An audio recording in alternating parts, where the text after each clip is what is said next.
Bonjour tout le monde, bienvenue à ce nouvel épisode de l'analyse de lutte. Aujourd'hui, on regarde ce qui s'est passé le 20 mars 2023 lors de l'épisode de Raw. C'est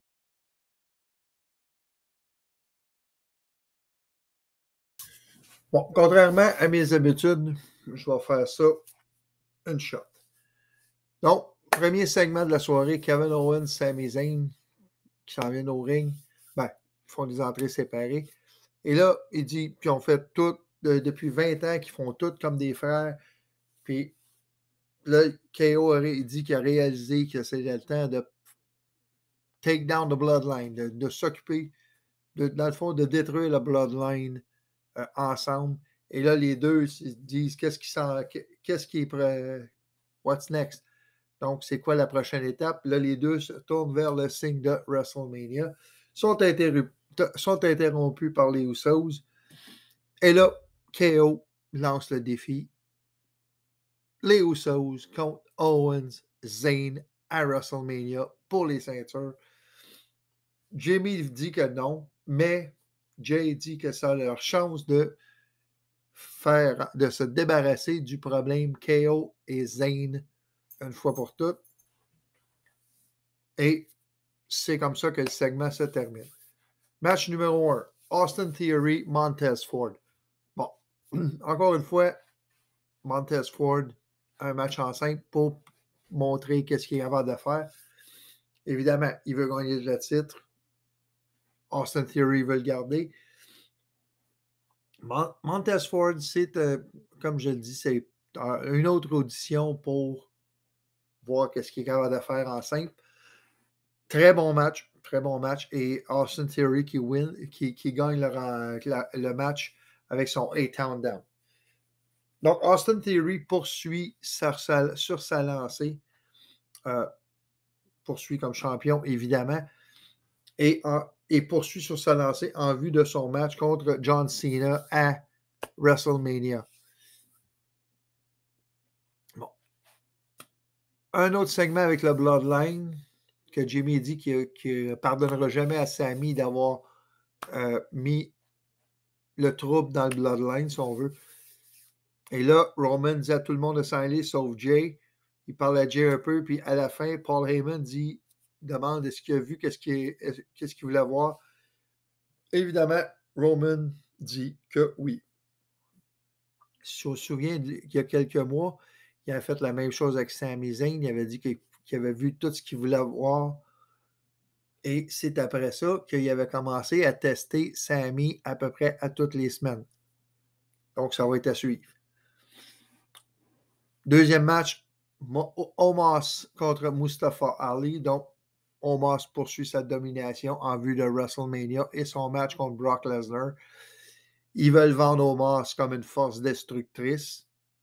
Bon, c'est pas avec Ali qui vont démontrer grand-chose, même si Ali, je le respecte, il est très bon et tout, mais c'est pas en le mettant contre un gars de 5 pieds 7, 145 livres, j'exagère, mais vous voyez ce que je veux dire un peu, qui va paraître comme un monstre. Bon. Ensuite de ça, ben là, il y a eu le segment Impulsive avec Logan Paul, interrompu par Seth Rollins, évidemment. Rollins s'en vient au ring, un brawl entre les deux, et Logan Paul qui punch, knockout Rollins. Match avec Dominic Mysterio et Johnny Gargano. Bon. Gargano, il a ses côtes tapées pour le match suite à ce qui est arrivé à l'épisode. Je sais pas combien d'entre vous regardent NXT, mais Gargano, il y a un match prévu à NXT Stand and Deliver le samedi après-midi de WrestleMania. Donc, 1er avril, ben, le week-end WrestleMania, c'est pas dur. Tu as SmackDown vendredi soir avec le show du Temple de la Renommée le vendredi soir. Samedi après-midi, dans un aréna à Los Angeles, tu vas avoir NXT Stand and Deliver. Tu as WrestleMania le soir. Tu as WrestleMania le dimanche soir. Et évidemment, tu vas avoir Raw le lundi soir. Donc, c'est une fin de semaine assez chargée. Et Moi, j'ai l'intention de faire mes prédictions pour WrestleMania et NXT Stand and Deliver. Donc, soyez aux aguets. Pour revenir au match, ben, c'est ça. Gargano, il y a les côtes tapées suite à ce qui est arrivé à l'émission de NXT de la semaine précédente. Dominic Mysterio remporte le match avec le Frog Splash et moi, je trouve que c'était un bon match pour Dominic. Mais qui ferait pas un bon match contre Johnny Gargano? Le point est là. Dominic continue, encore une fois. Tout ça, c'est pour bâtir du momentum en vue de WrestleMania. Et je le dis, ça fait quelques fois que je le dis, Dominic Mysterio va affronter son père à WrestleMania. Bon. Je fais cette vidéo-là le dimanche 26. Le match a été... Ray a dit à SmackDown qu'il acceptait le match. Je vais y revenir quand ça sera le temps. La stipulation que je pense n'a pas été encore amenée. Je ne sais pas si ça va arriver, mais on verra. Donc, tout ça, le mini-push, si on veut, de Dominic Mysterio, c'est pour montrer qu'il pourrait peut-être battre son père. On verra. Edge, qui apparaît à l'écran, pour vendre le match à WrestleMania de Hell in a Cell. Et Edge dit à Finn Balor de laisser Finn à la maison et d'amener son Demon. Donc, il y a quelques semaines, je disais qu'à WrestleMania, on verrait Edge contre Demon Balor. Ben, c'est ça qui s'en vient. Est-ce qu'on aura le Demon version Judgment Day, un peu en mauve, blanc, peut-être du rouge, je ne sais pas, mais on verra. J'ai très hâte de voir le Demon Balor à WrestleMania. Ça va être épique. Match Rhea Ripley contre Bayley. Bon, avant le match, évidemment, Rhea a fait une promo pour son match à WrestleMania. Elle dit qu'elle fait ressortir toutes les insécurités de Charlotte. Becky, Trish, Lita arrivent avec un gros sac de popcorn. Et évidemment, Rhea Ripley remporte le match avec son Riptide.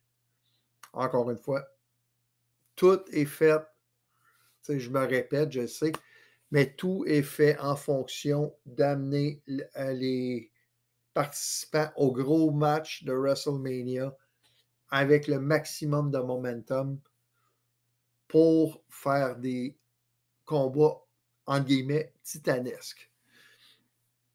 Ricochet contre Chad Gable. Tout un match. Vraiment, tout un match. Fait longtemps que je le dis, Chad Gable est sous-estimé. Et ce n'est une preuve. Et Ricochet a remporté le match avec son Shooting Star Press. Mais pendant le match, Maxine Dupree est venue chercher Otis et l'a ramené en arrière. Un petit peu avant le match, Otis était en train de se faire non, pas Otis. Otis est en train de se faire une manucure. Et finalement, Chad l'a convaincu de venir à ringside avec lui pour son match, mais Maxine est venu le chercher pendant le match. Donc, encore une fois, de la bisbille à l'intérieur de Alpha Academy. Match suivant. Et ce match-là, il a été fait en vue du match de championnat féminin de Raw à WrestleMania. C'était Bianca Belair et Asuka en équipe contre Chelsea Green et Piper Niven. Le commentaire que j'ai aimé pendant ce match-là, c'est d'entendre Corey Graves. Pourquoi qu'à chaque année, il y a un match que les deux adversaires de WrestleMania sont obligés d'être en équipe? Ça ne marche jamais. Puis c'est tellement vrai. C'est tellement vrai qu'à chaque année, ce genre de match-là survient et à chaque année, il y a de la MARDE qui se passe. Bon, Bianca Belair et Asuka remportent le match avec un KOD fait sur Piper Niven. Bon, c'est pas la première fois que Belair a fait son KOD à Piper Niven, mais quand même, c'est assez impressionnant.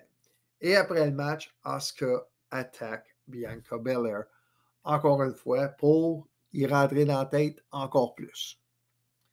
Évidemment, le petit segment qui termine le tout, Roman Reigns qui est interrompu par Cody Rhodes et les deux parlent de leur match à WrestleMania et des conséquences qu'une défaite aura sur chacun d'eux le 3 avril, le lendemain de WrestleMania.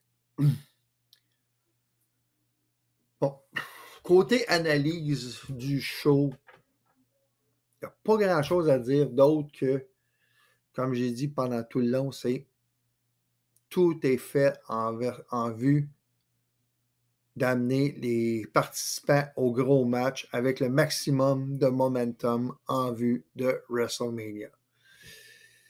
Bon, ça va être la même chose. Je vais répéter sensiblement la même chose lundi prochain. C'est pour ça que là, je ne me casse pas la tête présentement à faire des petites intros pour chaque match.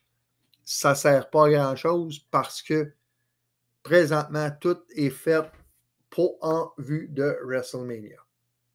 Donc, je vais revenir le plus vite possible pour faire mon analyse de SmackDown, faire mon analyse de Raw mardi probablement et commencer à regarder pour faire mes prédictions en vue du week-end.